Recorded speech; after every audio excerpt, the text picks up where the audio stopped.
जयति जयति श्री सद्गुरु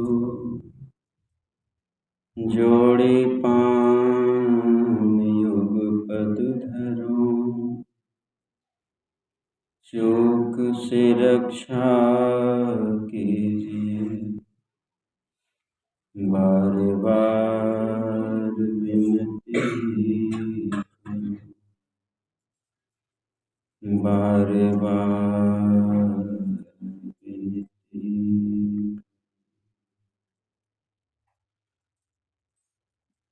20वीं सदी के महान संत त्राहिमाम कलिकाल के धराधाम पर अवतरित आवागमन के टीस में टहकते हुए चराचर जीवों को शांति के सर्वोच्च सिंहासन पर आरूढ़ कराने वाले सर्वजन स्मरणीय परमाराध्य संत सद्गुरु महाराज के युगलपाद पदों में कोटि से नमन। सम्माननीय आयोजक महोदय, सत्संग में उपस्थित संवेद समादरणीय सज्जन वृंद, धर्मशिला माताओं एवं भक्तिमते बहन, सबों के अंतःकरण में विराजमान प्रभु के अनुसार प्रणाम निवेदित करता हूँ। बोले प्रेम से श्री सद्गुरु महाराज की जय। माइक हटा दीजिए।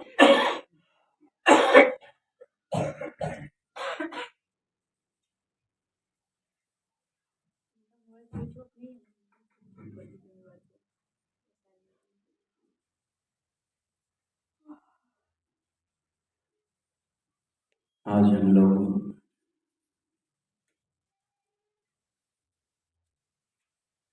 आदरणीय सलेसहु के पिताश्री की पुण्यतिथि पर इस सत्संग में उपस्थित हैं।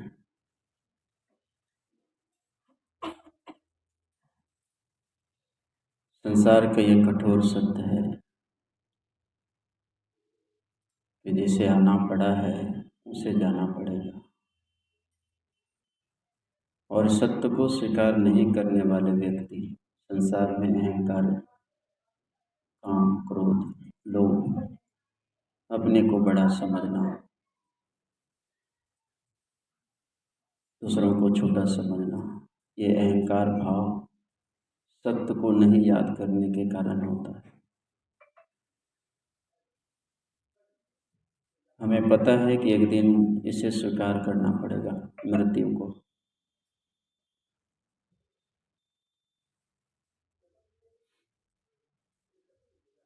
इसे बात की याद सत्संग दिलाता है।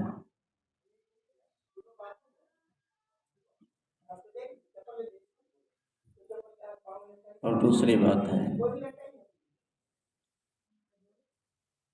सिर्फ सत्संग सुनते रहिए और करते रहिए, अंदर की गंदगी नहीं दूर होगी। अंदर का मैल जो भरा पड़ा है वो सत्संग में सिर्फ जाने से नहीं होगा। सत्संग का मतलब ध्यान भी होता है, और जिसे ध्यान करने के तरीका नहीं मालूम है या मालूम भी है तो करते नहीं।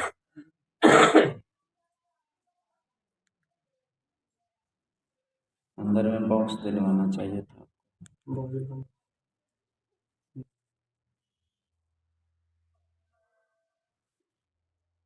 ऊपर क्या लगा दिया है? चुना नहीं, बॉक्स ही एक ही तो बॉक्स खुले। वो तो बॉक्स को इधर घुमा दीजिए अंदर, वहीं से इस साइड घुमा दीजिए अंदर में।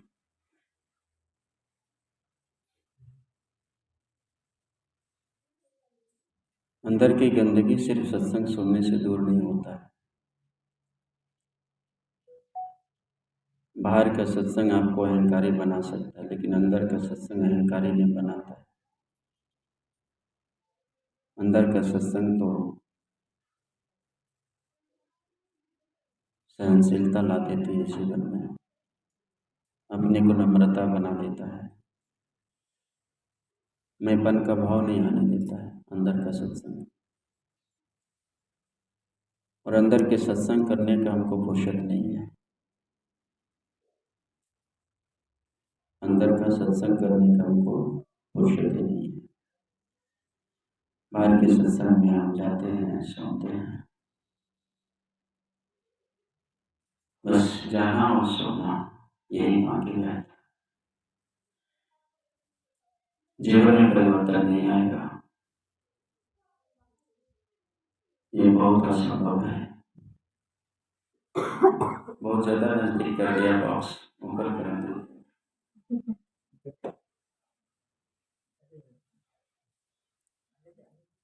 या तो बंद कम कर दीजिए, ज्यादा घुमा दिया। बोले प्रेम से श्री सद्गुरु महाराज की जय। आज हम लोग इनके पिताश्री के पुण्यतिथि पर उपस्थित हैं।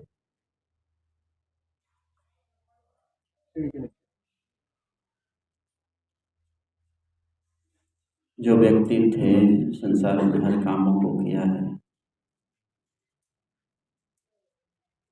और आज वो व्यक्ति आपके बीच नहीं है, लेकिन उनका किया हुआ काम आपके बीच है। यही एक प्रश्न जीवन में होना चाहिए। जो जीवन भर परिश्रम करते हैं, मेहनत करते हैं, रात दिन दौड़ लगी रहती है जीवन में,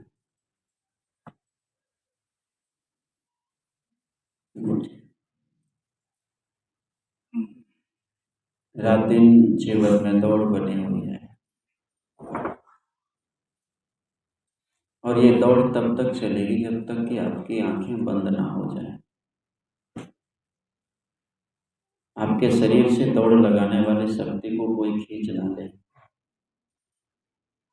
आपका पुत्र आपको तभी तक समझ में आएगा जब तक कि आपकी आंखें खुली हैं। आपके परिवार का जंजाल तभी तक आपको समझ में आएगा जब तक कि आंखें आपकी खुली। और ये आंखें आपकी बंद कराई जाएगी बाय फोर्स, जबरदस्ती। आप इसे रोक नहीं सकते हैं, लेकिन इसका डर हमको नहीं है, हमें इसका भय नहीं है कि आपकी आंखों को कोई बंद कराएंगे। और आपकी आंखों को यदि बंद करा दी जाए तो संसार के आपके सगे संबंधी और आपके जीवन की पूरी कामयाबी की संपत्ति इकट्ठा करने के बाद भी आपकी आंखें एक क्षण के लिए भी नहीं खुल सकती। ये स्थिति नहीं आ सकती है जीवन में।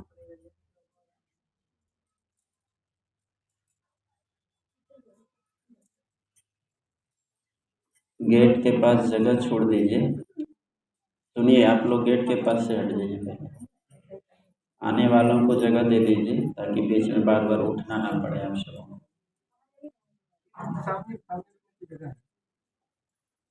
बार बार उठने से दिक्कत हो।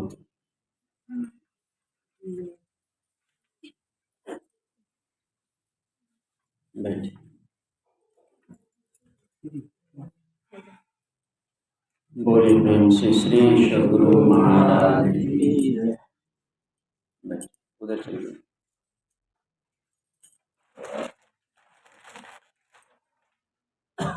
आप लोग आप दोनों आगे बढ़ जाइए, इस जगह को भर दीजिए, आगे बढ़ जाइए।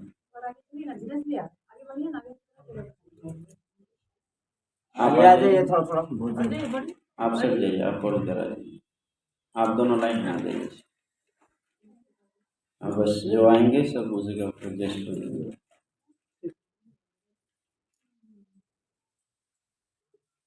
श्री सद्गुरु महाराज की जय।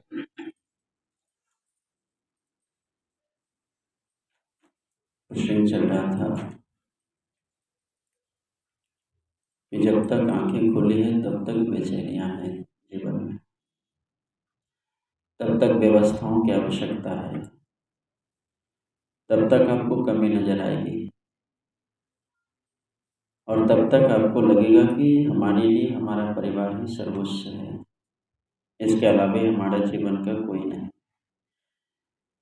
एक मोह का कनेक्शन इतना खतरनाक होता है, जैसे आप भोजन कर रहे हैं और रोड पर एक्सीडेंट का आपको पता चल जाए कि कोई व्यक्ति है जो अजनबी है, जिसे आप नहीं जानते हैं, वो एक्सीडेंट हो जाए, तो हो सके कि आप खाना खाना ना छोड़ें, आप खाना खा सकते हैं, सूचना मिलेगी, आप उसे इग्नोर भी कर सकते हैं। इसका कारण क्या है?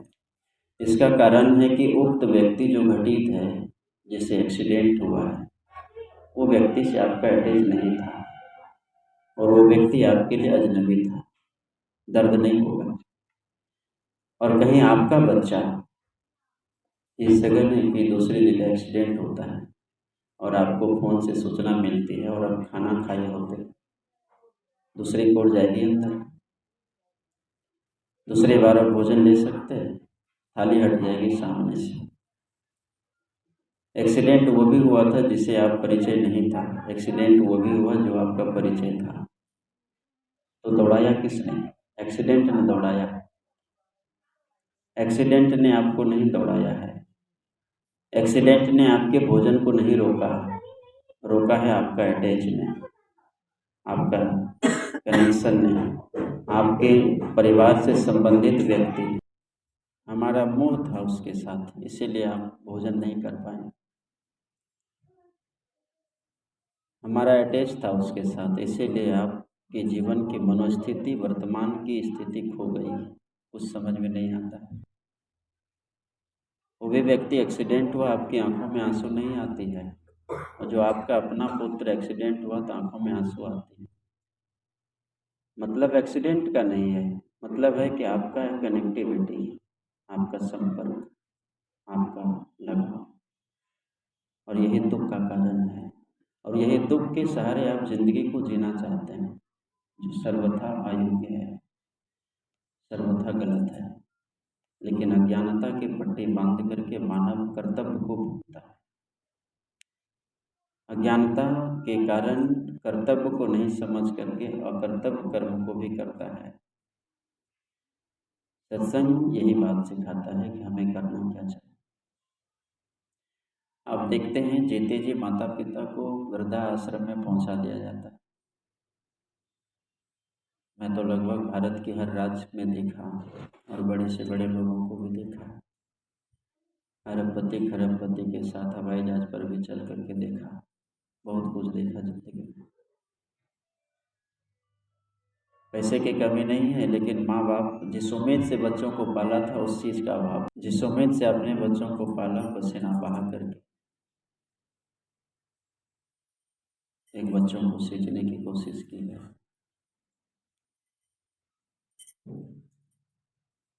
योग बना दिया हर चीज़ से।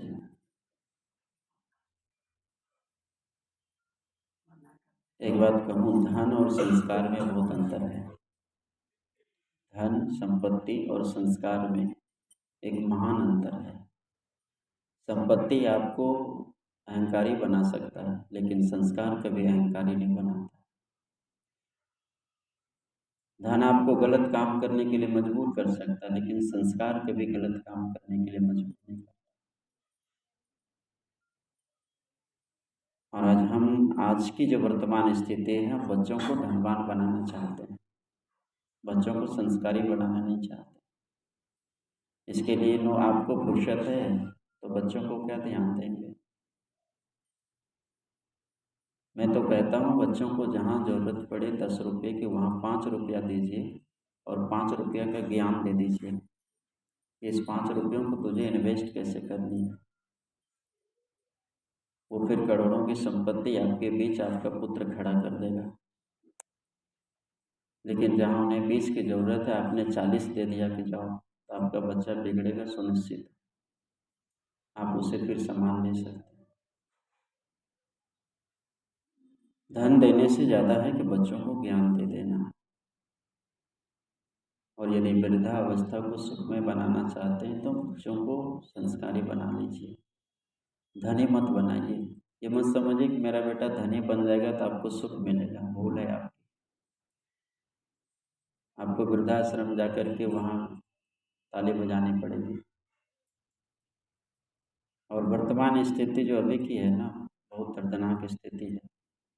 और कुछ आगे समय जाएगी तो क्या होगी पता नहीं। एक बार नकुल ने एक स्वप्न देखा।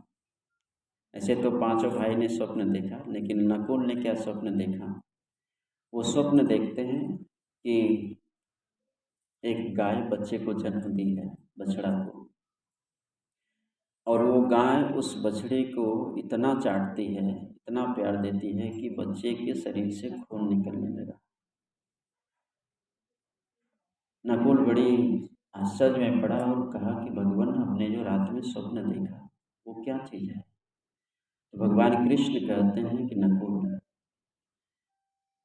कलयुग में माँ बाप ऐसे ही होंगे, अपने बच्चों को इतना प्यार देंगे, इतना प्यार देंगे कि बच्चों के जीवन को निष्क्रिय बना देगा।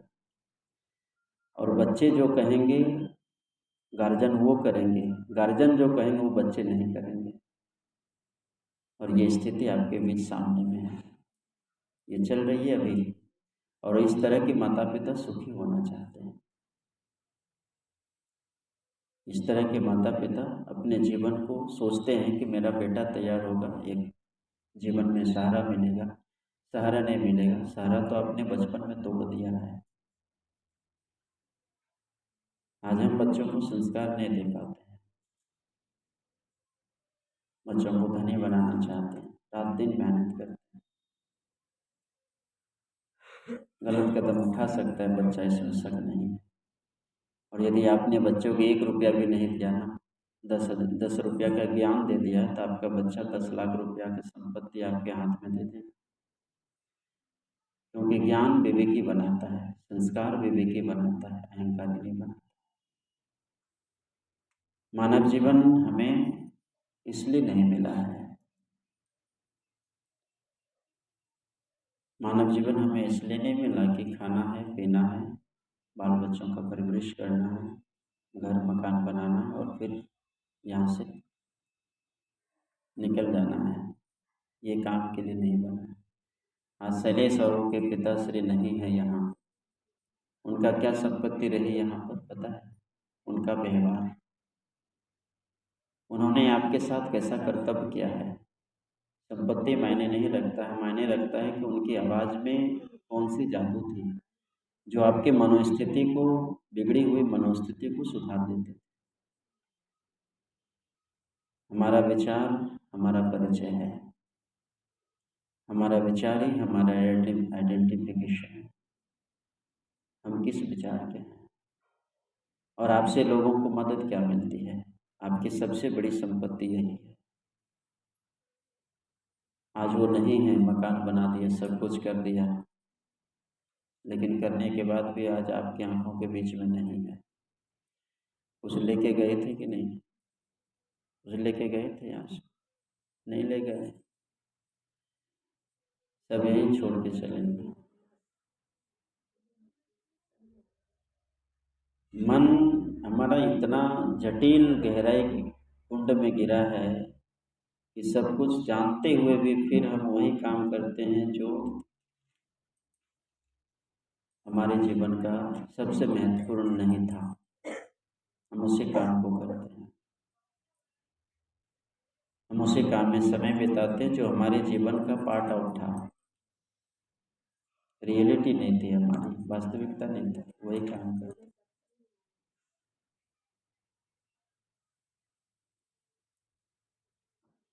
ये विवेक कब आएगा? ये विवेक मात्र सत्संग देता है। शरीर में रहने वाले आप हैं, शरीर आपका है, लेकिन आप शरीर नहीं हैं। शरीर आप हैं। क्या बच्चे के शरीर में आत्मा बच्चे होते हैं? क्या बूढ़े के शरीर में आत्मा बूढ़ा हो जाता है? क्या जवान के शरीर में आत्मा जवान हो जाती है? होता है ऐसा? आत्मा न बूढ़ी होती है, न जवान होता है और न बच्चा होता है। आत्मा तो एक रस रहने वाली है। और आपके शरीर में हर चीज़ है, सिर्फ आत्मा नहीं है, तो आपके शरीर की शोभा तुरंत बिगड़ जाएगी, किसी काम का नहीं होता। और परिवार के लोग आपके शरीर से कब तक प्रेम करते हैं? कब तक करते हैं प्रेम? जब तक कि आपके शरीर में आत्मा है तभी तक आपसे प्रेम है, और आत्मा निकल जाएगी तो कोई प्रेम होगा आपसे? आपसे आपके शरीर को भी छूना पसंद नहीं करेंगे। 2 मिनट का अंतर, 1 मिनट पहले आपके शरीर में आत्मा थी तो शरीर का सम्मान था, मान था, लोगों के नज़र में आप सम्मानीय थे। और 1 मिनट बाद यदि आत्मा निकल जाती है तो शरीर की कोई स्थिति नहीं रहती, और वही शरीर को छूने से भी आपके परिवार डरते हैं। संत सूरदास जी ने कहा था, एक समय ऐसा आएगा कि पिता की अर्थी को पुत्र कंधा नहीं देगा, और पुत्र की अर्थी को पिता भी कंधा नहीं देगा। जिस तरह से कूड़े को फेंका जाता है, वैसे ही मानव शरीर को कूड़े की तरह डाला जाएगा गड्ढे में। और ये समय आपने देखा 2020 और 21, इतना दर्दनाक स्थिति देख करके भी मन में ये चीज़ें नहीं आती है कि हमारी भी दुर्गति होने वाली। इस तरह से जेसीबी से उठा उठा के लाश को गड्ढे में, कूड़े दान में डाला जाता था। पिता पुत्र को कंधा नहीं दे पाया, पुत्र पिता को अर्थी की में कंधा नहीं दे पाया। सारी चीज़ें यहाँ रहते हुए भी संसार को अलविदा कह दिया।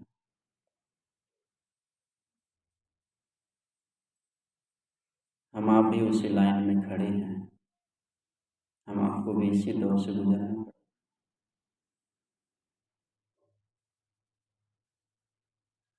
इसलिए हमेशा आप कौन हैं इसकी खोज करनी चाहिए। आत्मा की एक्सरा दुर्गापुर में कोई डॉक्टर है कि बॉडी को जब आप एमआरआई कराते हैं तो उसके साथ आत्मा के भी तस्वीर निकाल के दे दे। वो आत्मा की तस्वीर है जो आपकी बॉडी को क्रियाशील बनाती है, जो आपकी बॉडी को हर तरह की एक्टिव कर देती है। वो क्या चीज़ है? उसकी तस्वीर आज तक मिली कहीं पर? आज तक कोई डॉक्टर उसकी तस्वीर नहीं दिखा पाई, आज तक उसकी एक्सरे नहीं हो पाई है, जो आपके शरीर को घर से चला करके यहाँ बिठा दिया, जो आपके शरीर को घर से उठा करके दूर दूर पहुँचा देता है, बड़े बड़े मंदिरों में पहुँचा देता है, देव तीर्थ में पहुँचाता है, तीर्थ स्थान में पहुँचा देता है आपके शरीर को। वो क्या चीज़ है इसका पता आज तक चला? इसी का खोज, इसी की जानकारी ये हमारे सदगुरु देते हैं। हमें एट फर्स्ट नो योरसेल्फ, सबसे पहले तुम अपने आप को जानो कि तुम क्या है। तुम न आँख हो, न तुम कान हो, ना तो चेहरा हो, ना तो शरीर हो। तुम कौन है? इसका पता नहीं चलने के कारण यदि आत्मा निकल गई शरीर से, और याद रखेंगे इस कार्य को संपादित करने वाला सिर्फ मनुष्य शरीर है कि आप अपने को जान सकें कि आप कौन है। इसकी पहचान नहीं होने के कारण आप इस संसार में तो दुखी हैं ही। और ये मत समझिए कि आपको शरीर छूटने के बाद आत्मा मर जाती है। आत्मा मरती क्या? आत्मा नहीं मरती। Soul never dies. William Congreve ने भी लिखा, और संत ऑरेलियस कहते हैं, जो जापान के संत, उन्होंने कहा आत्मा मरती नहीं है। आज का जो प्रसंग है मानव जीवन की वास्तविकता है। उन्होंने सीधा लिखा कि death is not the end of life, ये मृत्यु ही जीवन का अंत नहीं है। एक होता है ना कि मर गए, ये शरीर छूटा तो आत्मा मर गई। आत्मा मरती है? आत्मा आत्मा नहीं मरती। आत्मा क्या करती है ना, शरीर बदल देती है। जैसे आप कपड़ा पहने हैं और कपड़ा पुरानी हो गई तो क्या करते हैं, कपड़ा बदलते हैं कि शरीर बदल देते हैं? कपड़ा बदल देते हैं। कपड़ा पुराना हो गया, फट गया, कपड़ा आप हटा देते हैं।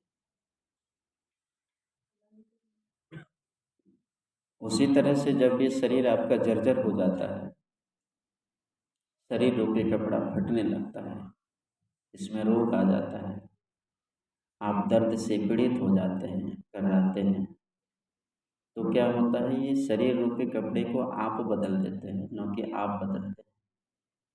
इस शरीर रूपी कपड़ा को आप हटा देते हैं। आज शैलेश साहू के पिताजी के जीवन का क्या हुआ, कपड़ा बदला है उन्होंने, वो खुद नहीं बदले हैं। Death is not the end of life, मृत्यु ही जीवन का अंत नहीं है। जो जिसके मानना है कि मृत्यु हो गई, जीवन कहानी खत्म हो गई, नहीं। उन्होंने कहा it is beginning of a new life. जब ये शरीर छूट जाती है तो एक नए जीवन की शुरुआत होती है, क्योंकि सोल ने मर्डर्स, आत्मा कभी मरती नहीं। ये एक शरीर से दूसरे शरीर में परिणम क्या करती है, स्थानांतरण, transmigration.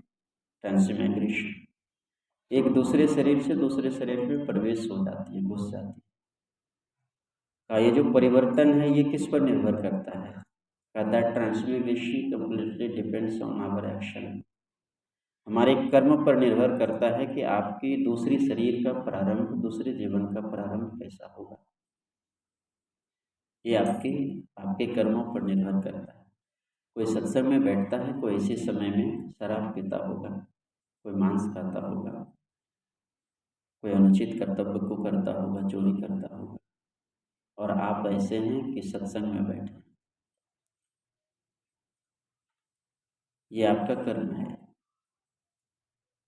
Our actions decide the hell और हेवन।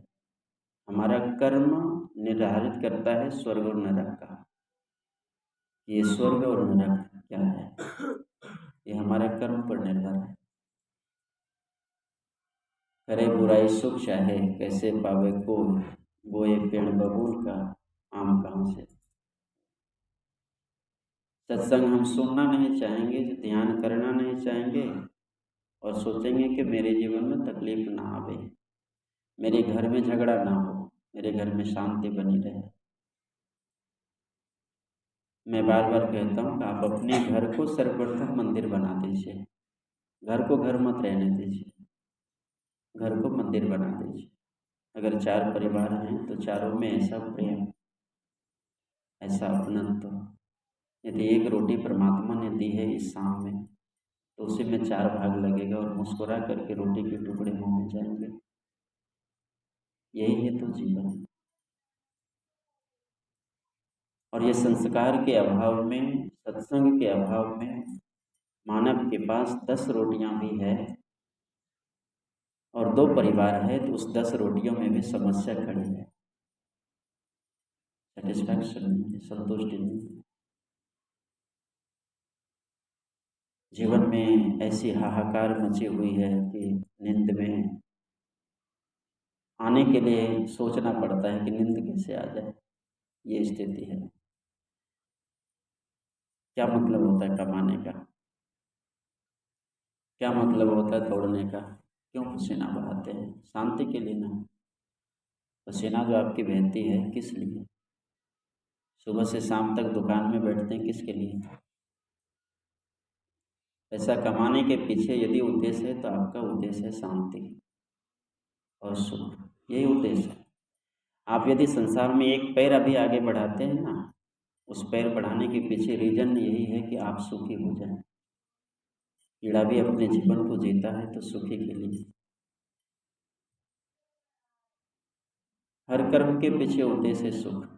दुकान में आप जाते हैं तो लगता है कि ज़्यादा से ज़्यादा ग्राहक आए और ज़्यादा पैसा मुझे हो। तो उस पैसा को क्या करेंगे? उस पैसे के पीछे क्या सोच है आपकी? सोच यही है कि हम आराम से रहें, हमें तकलीफ ना हो, हम आराम से घर में बैठें, सुख से रहें। बस यही आपका एम्बिशन है, यही आपकी सोच है। तो ये सोच जो चल रही है, इस सोच के पीछे में आप वास्तविक में सुखी हो रहे हैं कि नहीं? कभी रीड किया अपने आप को? जो सोच में चल रहे हैं, जी रहे हैं इसमें, इसमें सुख मिला, जो सुख बचपन से आज तक आपके साथ है, मुझे नहीं लगता है कि आपने ऐसे सुख को पाया होगा। या 10 साल पहले जो आपके जीवन में सुख रहा होगा, वो सुख आज भी बरकरार है, आपने अनुभव नहीं किया होगा। क्योंकि जिस सुख के पीछे दौड़ रहे हैं ना, वो सुख आपका सुख नहीं है, वो सुख तो आपका मन का सुख है, वो सुख तो आपकी बुद्धि की सुख है, वो तो आपकी चित्त का सुख है, वो तो आपके अहंकार का सुख। और ये तो 5 ज्ञान इंद्रियां, 5 कर्म इंद्रियां, इसका सुख है, आपका सुख कहाँ? आप अपने सुख के लिए तो यात्रा ही शुरू नहीं की है, और आपका सुख पाने के लिए तो बाहर में यात्रा ही नहीं है। आपका सुख तो अंदर में है, और अंदर जाने का फुर्सत नहीं है। चाहते हैं सुख, चाहते हैं अस्थायी सुख, और जहाँ सुख है वहाँ जाने का फुर्सत नहीं। बड़ी विचित्र समस्या है जीवन का। हम चाहते हैं कि हमारे परिवार के बीच के सदस्य कोई संसार से ना चला जाए, हमेशा तैयारी रहती है कि मुझे छोड़ करके मेरे परिवार का कोई सदस्य ना चला जाए, सोचते हैं ना। लेकिन आपको रहते हुए आपके परिवार को उठाया जाता है। रात दिन उस व्यक्ति के पीछे डॉक्टर के यहाँ दौड़ते दौड़ते भी बचाने की प्रयास किया आपने, लेकिन अंततोगत्वा उठाया गया। मिला क्या? बचा पाए नहीं। परिवार के बीच में सोया हुआ है, आंख बंद हो गई, आपको पता भी नहीं चला, चल दिया संसार से। कुछ समझ में नहीं आती परमात्मा की लीला। लेकिन हम इतना चतुर हैं, हम इतना जानकार हैं, हम इतना पुरुषार्थी अपना जीवन में समझते हैं अपने आप को, कि लगता है संसार को बदल के रखते हैं, संसार को पलट कर रखते हैं। आपकी कामयाब नाकामयाब होगी,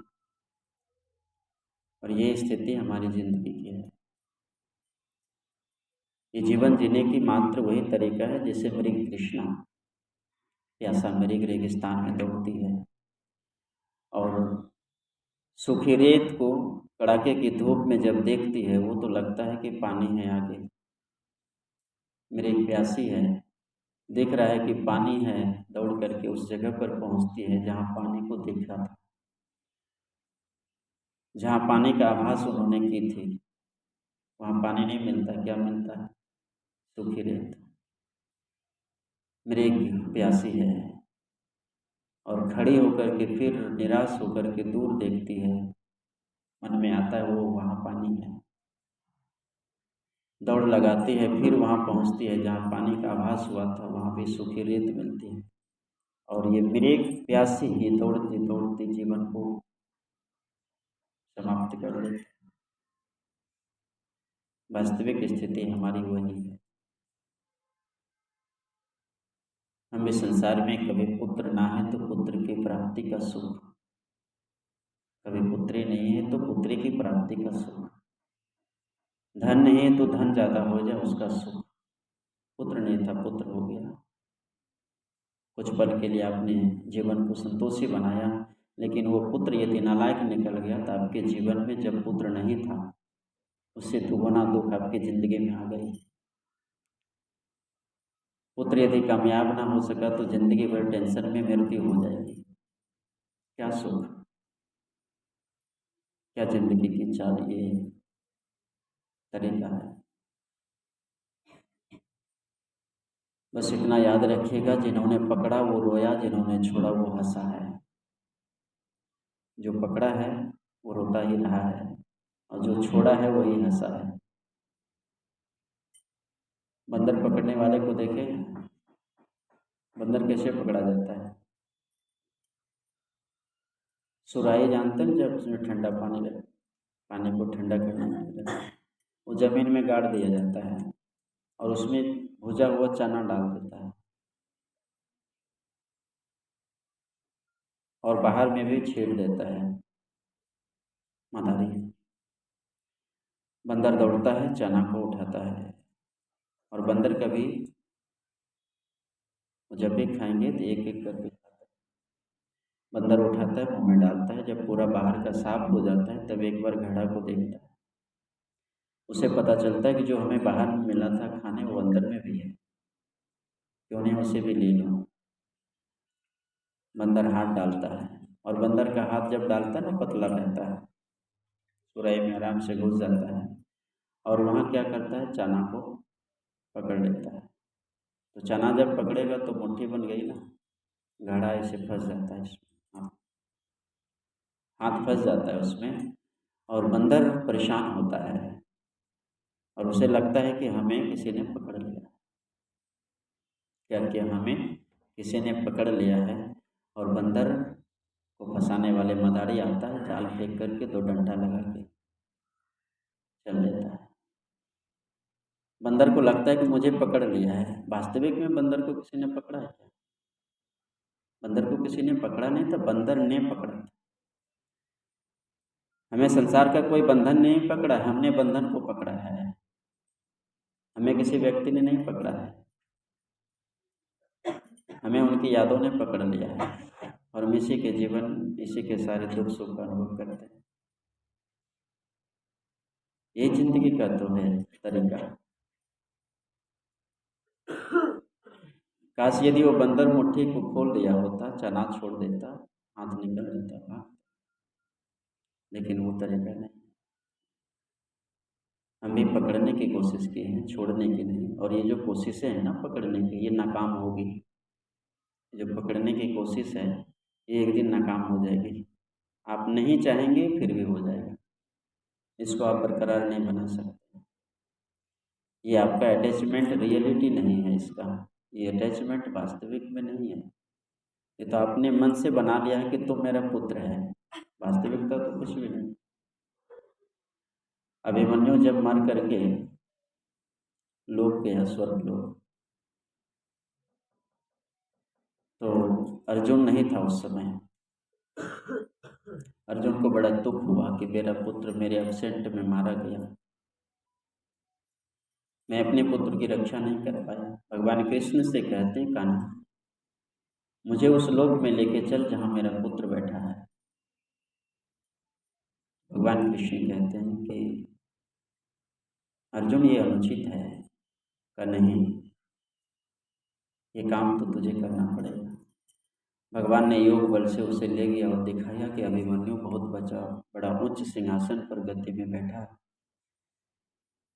अभिमन्यु दौड़ता दौड़ता गया, ये अर्जुन दौड़ता हुआ गया, हे पुत्र करते हो। वो सोचा कि अपने सीने से लगा लूं अपने पुत्र। अभिमन्यु कहता बस खबरदार वहीं रुकना, इधर मत बढ़ना। अभिमन्यु तो भूल गया इतनी जल्दी, मैं तुम्हारा पुत्र अर्जुन, मेरे एब्सेंट में तुम्हारी मृत्यु हो गई, बहुत बड़ा दुख मेरे जीवन में आ गई है। तो मेरा पुत्र है अभिमन्यु, मैं तुम्हारा पिता अर्जुन। और देखो ये कान्हा, कृष्ण भगवान साथ में आए। अभिमन्यु कहता मेरा कोई किसी से नाता रिश्ता नहीं है, मैं नहीं जानता कि तुम कौन हो, और भलाई तुम्हारे इसी में है कि जल्दी से यहाँ से वापस चले जाओ। तुम मेरा पुत्र 7 बार बना है और मेरा पोता भी बना है, मैंने तुम्हारा पीछा एक बार भी नहीं किया। मेरे जीवन में तूने कई बार पुत्र बन के जन्म लिया न अर्जुन, लेकिन हम तुम्हारे पास नहीं गए। लेकिन एक बार तुम्हारे जीवन में मैं पुत्र बन के आया इस मृत्यु लोक में, जो झूठा संसार। एक बार पुत्र बन के आया तो पुत्र के मोह ने तुझे यहाँ स्वर्ग पहुंचा दिया।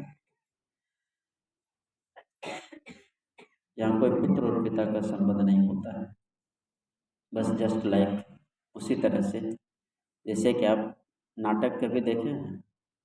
नाटक नाटक के मंच पर कोई राम बन जाते हैं, कोई हनुमान बन जाते हैं, कोई कृष्ण बन जाते हैं, और वहीं पर कोई रावण भी बन जाते हैं। तो ये रावण, राम, हनुमान, लक्ष्मण कब तक है? कब तक है ये रोल? मंच पर ही। और पर्दे के अंदर जैसे गया तो वहाँ देखिए ना, कभी देखे नाटक? पर्दे के अंदर में गया तो कहाँ राम, कहाँ लक्ष्मण और हनुमान, कुछ पता नहीं। जब तक पर्दे पर है तब तक रोल मिला है, उसे फॉर्मेलिटी निभाना होगा।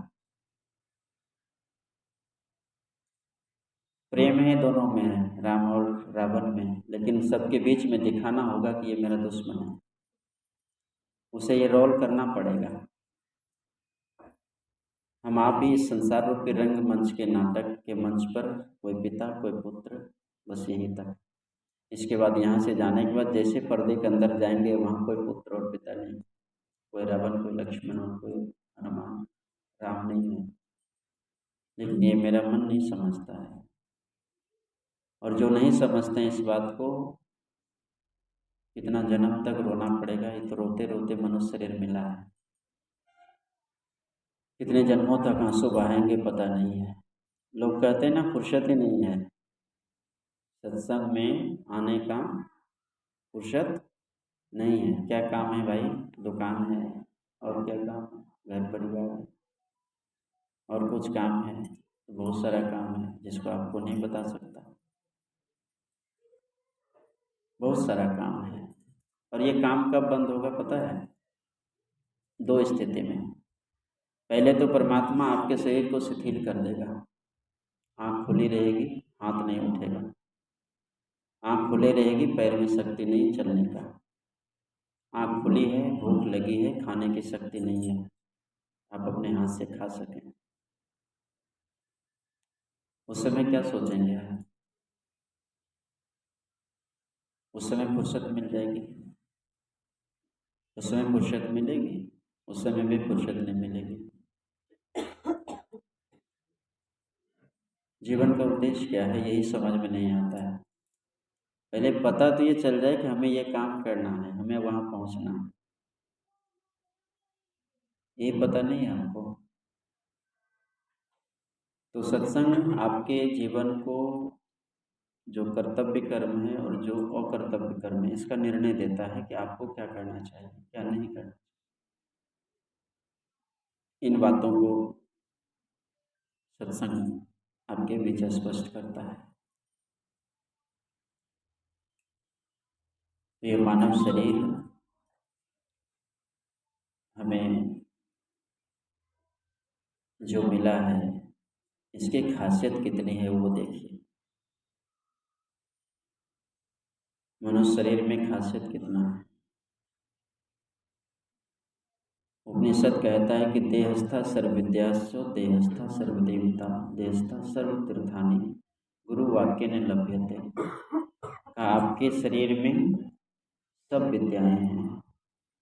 देहस्था सर्वविद्याश्च देहस्था सर्वदेवता, का आपके शरीर में सभी देवता भी है। देहस्था सर्वतीर्थानि, आपके शरीर में सारे तीर्थ भी हैं। लेकिन इसका पता तब तक नहीं चलता है जब तक कि गुरु के आदेश में हम नहीं चले जाते।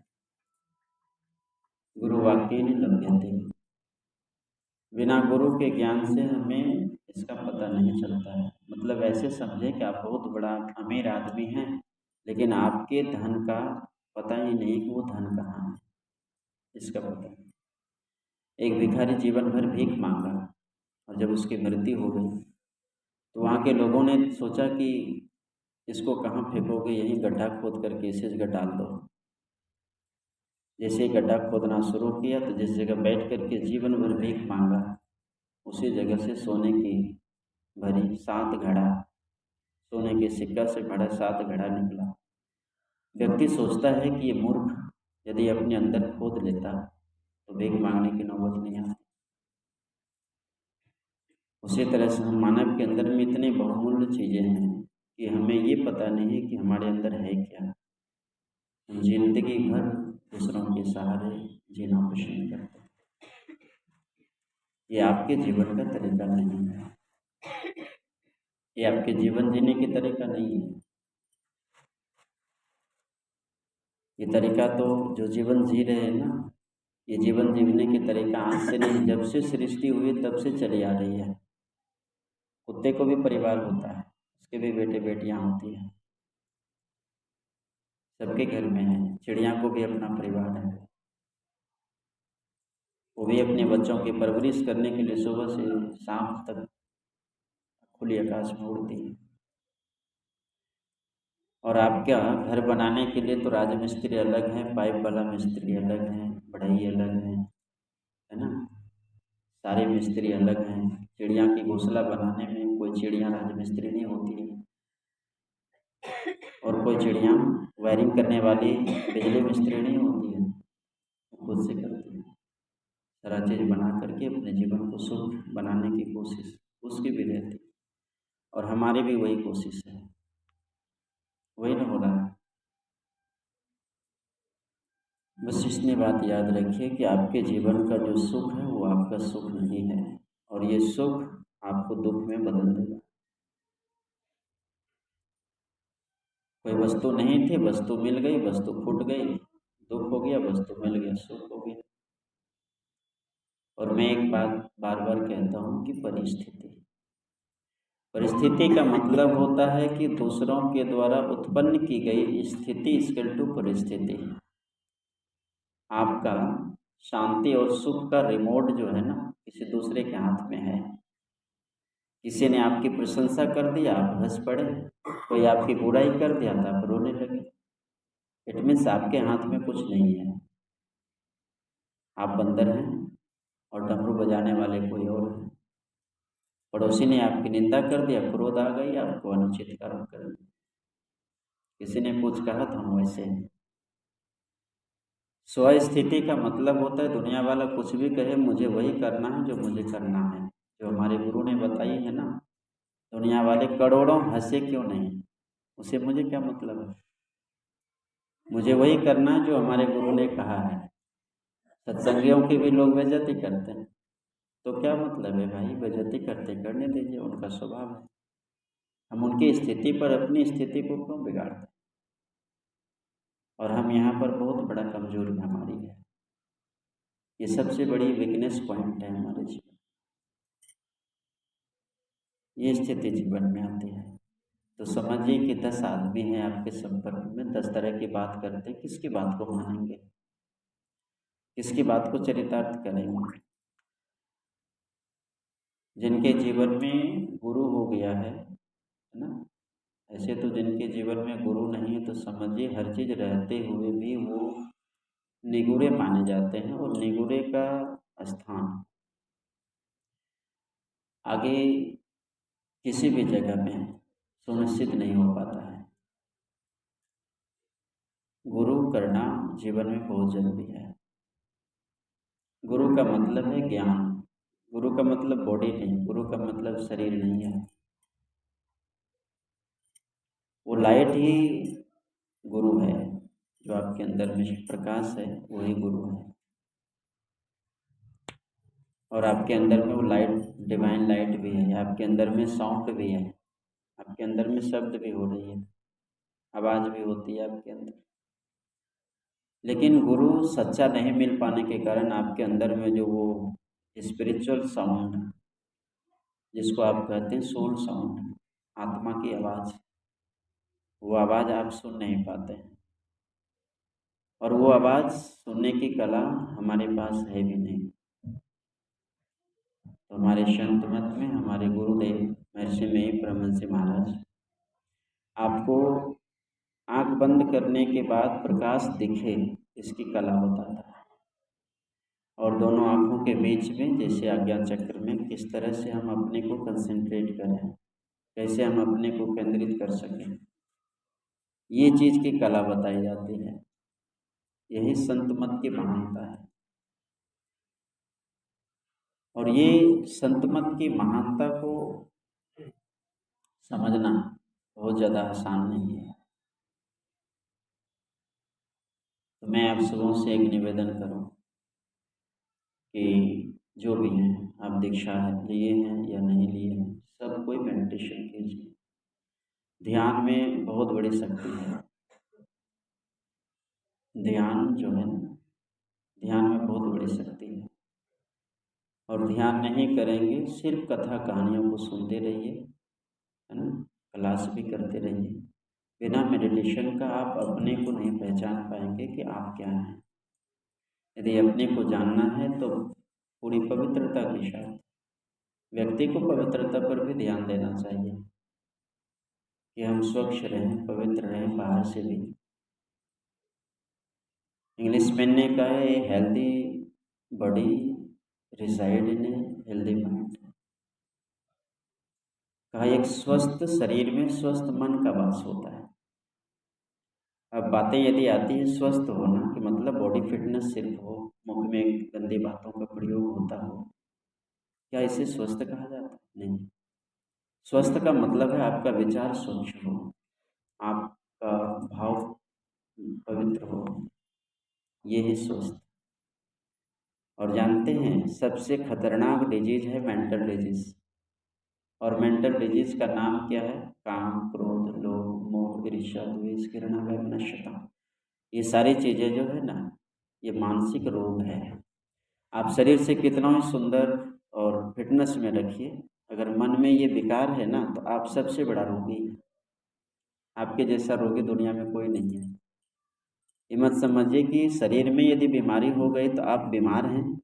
नहीं, ये बीमारी तो दर्द, ये बीमारी दवाई से छूट सकती है, लेकिन अंदर में जो बीमारी घुसी है ना, उस बीमारी का इलाज मेडिसिन आज तक मेडिकल साइंस के पास नहीं है। और अभी 99.99% व्यक्ति ये मेंटल डिजीज से बीमार है, मानसिक रोग से बीमार है। और हमारी ज़िंदगी रोगग्रस्त रह करके यहाँ से जाती है। ये स्थिति है ना सबों की, और हम इसी स्थिति में जीते हैं। ये मानव की मानवता नहीं है। मानव शरीर मिला है। मैं उसी बात को पुनः दोहराऊं कि आप साधना की दीक्षा यदि नहीं भी जानते हैं ना, तो सुबह जब आपकी नींद खुलती है तो सर्वप्रथम पहले परमात्मा को प्रणाम करना चाहिए। आपके यदि कोई गुरु हैं जिसे आपने इष्ट बना लिया है, वो भगवान कृष्ण हो, राम हो, जो भी, सर्वप्रथम आपका कर्तव्य होता है कि नींद खुली है, जिस परमात्मा ने मुझे अचेत अवस्था में भी सुरक्षित रखा है, मेरे बॉडी को सुरक्षित रखा है और सुबह की किरणों को दिखाने का मौका दे दिया है, धन्यवाद और प्रणाम तो पहले उनको करना चाहिए। उन्हें मानस प्रणाम करना चाहिए पहले पहले। और उसी बात को संत मत बताता है कि जैसे आपकी नींद खुलती है तो सर्वप्रथम ये नहीं कि बस चाबी लेकर के, रजिस्टर लेकर के आप ऑफिस चले जाएं। आप किसान हैं तो हाथ में कुदाली और खुरपी लेकर के काम करने चले जाएं। आप मिस्त्री हैं तो हाथ में करनी उठा लें। आप घर के काम करते हैं, किचन का जिम्मेवारी आपको मिली है, तो ये नहीं कि उठा के हाथ में रोटी बेलने के लिए बेलना लेकर के किचन चले जाएं। ये तरीका नहीं है। आपकी नींद खुलती है तो सर्वप्रथम आप अपने इष्ट को याद करें। ये काम यदि आपकी प्रत्येक दिन होती है सुबह में, तो आपके पास कोई भी समस्याएं नहीं रहेगी। हमारे पास 10 मिनट का समय नहीं है, 10 मिनट का समय नहीं ये काम करने के लिए, और 10 घंटा पुरुषार्थ होता है अपने ताकत के रूप में कि हमें ये काम करना है। 10 मिनट में यदि आप 10 मिनट इस काम को करके किसी काम में जाते हैं और 10 घंटा का काम यदि आपका 2 घंटा में सेटलमेंट होता है, तो ये 10 मिनट इधर देना चाहिए कि नहीं देना चाहिए? 10 मिनट क्या, यदि 5 घंटा भी आपको देना पड़ता है और जो काम आपका बरसों से रुका हुआ है वो काम हो नहीं रहा है, और 10 मिनट यदि आपने अपने इष्ट के प्रति दे दिया, वो वर्षों का रुका हुआ काम डन हो जाए, बोल जाए, तो इससे सस्ता और क्या है। लेकिन हमें ये काम करने का फुर्सत नहीं है। बस इतना याद रखिएगा कि अध्यात्म ही आपके जीवन का बैकबोन है। ये अध्यात्म के बिना यदि जीवन जीते हैं तो वो जीवन आपको संतुष्ट इसी जन्म तक बना सकता है। इसके आगे बाद आपका कुछ अस्तित्व नहीं है। इसके बाद का जीवन आपका जीवन नहीं है। सबसे निवेदन करूं, यदि आप दीक्षित नहीं भी हैं फिर भी मेडिटेशन कीजिए।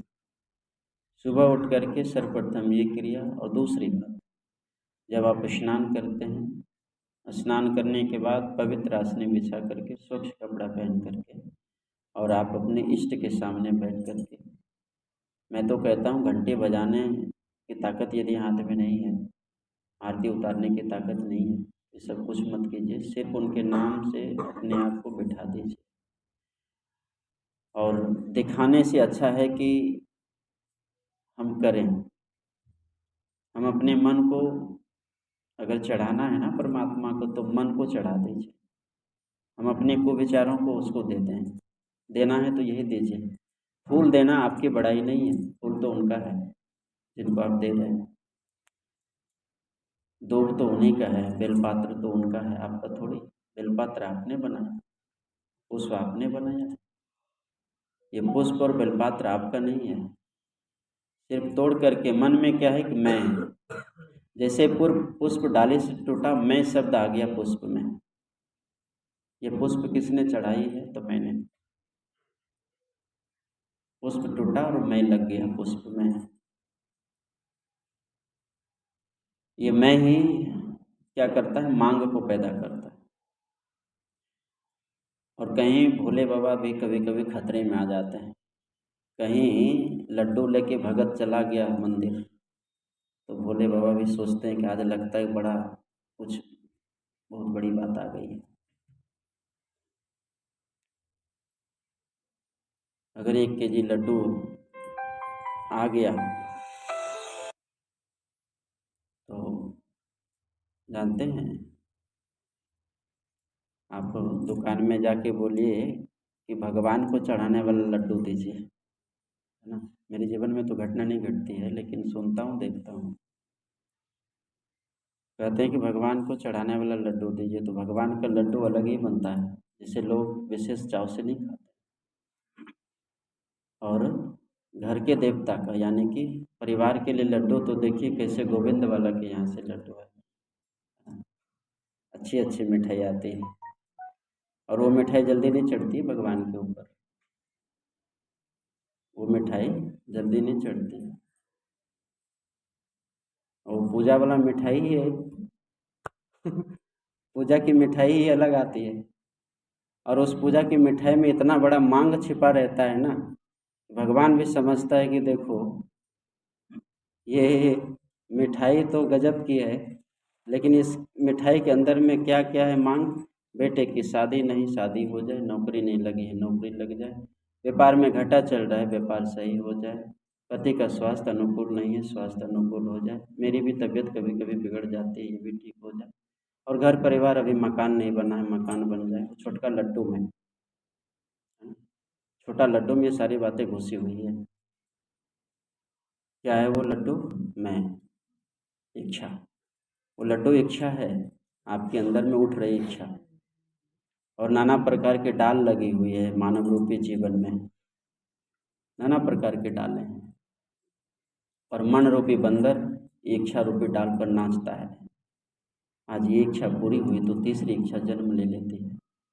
आज वो इच्छा पूरी नहीं हुई है, चौथी इच्छा जन्म ले ली और चले जा रहे हैं। कहीं भगवान भोले ना सुना वो छुटकैया लड्डू चढ़ाने के बाद भी, तो ये नहीं कि बड़ा लड्डू चढ़ाएंगे, पूजे छोड़ दें, अब चढ़ाना ही नहीं, अब कुछ नहीं होगा। ये इच्छा ही आपके दुख का कारण है, और ये इच्छा की मृत्यु ही सत्संग है। ये इच्छा की मृत्यु, इच्छा को मार देना। ये इच्छा जो डिजायर है, जो उठती है ना, ये आपको बेचैन बनाएगी। क्योंकि इच्छा की पूर्ति करते करते जीवन की अंतिम श्वास खत्म हो जाएगी, कभी पूर्ति नहीं होगी। यदि इच्छा को मारना ही है तो इच्छा की पूर्ति ना करके उसको दमन कर दीजिए। मन में आ गया कि मिठाई खाना नहीं खाना होगा।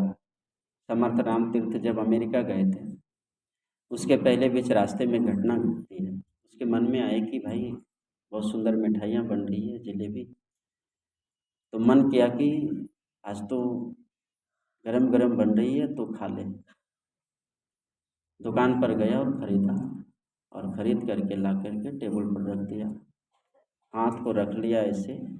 और समर्थ राम जी कहते, अरे मन देख इसको, देखिए संत इच्छाओं पर कंट्रोल कैसे करते। दिख रहा है मन तो छटपट कर रहा है कि खा लें, लेकिन मन तो जा कर के जलेबी उठा के मुंह में डालेगा नहीं। मन डाल नहीं सकता है, बुद्धि जलेबी को मुंह में नहीं डाल सकती है, अहंकार जलेबी नहीं खिला सकता है, और आपकी चित्त भी आपको मिठाई नहीं खिला सकती। खिलाएगा कौन? हाथ, क्योंकि ये हाथ कर्म इंद्रियां हैं। काम करने का अधिकार हाथ को मिला है, और हाथ चुपचाप ऐसे है। मन छटपट कर रहा है कि जलेबी खा लें, लेकिन उपाय नहीं। मन जब व्याकुल हो गया तो राम तीर्थ जी क्या किए, रस्सी छोटी सी धागा बांध दिए जलेबी में और टांग दिए इसे। तो कहा अब खा लो, ऊपर उठ गया। तो हाथ चुपचाप है, देख रहा है जलेबी को जिससे पानी गिर रहा है, लेकिन उपाय नहीं है। उन्होंने वहाँ से रस्सी को खोला और मिट्टी घोल के रखवाया किसी से, या गोबर उसमें डुबा के निकाल के फिर से बांध दे। कहा खा लो। आँख बंद हो गई। कहा क्या हुआ? कहा अब नहीं चलेगा। दिक्कत क्या आई? जलेबी पवित्र नहीं है, मिठास खत्म हो गई। बोलिए प्रेम से श्री सद्गुरु ये स्थिति महाराज जी की जय। इच्छाओं को दाब देना, इच्छाओं को मिटा देना, इच्छाओं का दमन कर देना। कई कई संप्रदाय में लोग कहते हैं कि इच्छाएं जो उठे कर डालो। याद रखिएगा, वो शांति की शिखर पर बिठाई गया। इच्छा हो गई कर दो। किसी काम की इच्छा हो जाना और उस काम को इच्छा के अनुसार डन कर देना इच्छाओं की मृत्यु नहीं है, इच्छाओं का जन्म है। इच्छाओं की मृत्यु तो इच्छाओं को दमन कर देना, आवश्यकता अनुसार वस्तु का प्रयोग करना। यह है जीवन का सबसे वास्तविक ध्येय जीने का। और आज हम इसे इच्छाओं के नाना प्रकार की ढाल पर नाचते हैं। हो रही ना ये चीज़ें जीवन में, और ये इच्छा पूरा करते करते करते करते शरीर इस्तीफा दे देता है। आँख से दिखाई कम होने लगती है, पाँव चलने के लिए मजबूर हो जाता है, नहीं चल पाता, हाथ उठता नहीं है, कान से सुनने की शक्ति नहीं है। हो गई समस्या खड़ी। अब आप क्या होता है, तृष्णा कभी बूढ़ी नहीं होती है, याद रखिए। तृष्णा कभी वृद्ध नहीं होती है, शरीर वृद्ध होता है। अब तृष्णा है कि मुझे ये काम करना है, शरीर शक्ति नहीं है, शरीर में शरीर कमज़ोर है, हाथ नहीं चल रहा है, पैर नहीं चल रहा है, मन कहता मुझे ये चाहिए और हाथ तैयार नहीं है। रोएंगे कि हंसेंगे? वृद्ध अवस्था में दुख का कारण ये भी है। शरीर वृद्ध हो गया, इच्छाएं वृद्ध नहीं हो पाई है। शरीर शिथिल है, इच्छाएं जवान है, दौड़ रहे हैं, समर्थ नहीं। अगर यदि बचना है इससे तो आप मेडिटेशन का सहारा लीजिए। इसी के लिए आपको ये शरीर मिला है, मानव का शरीर।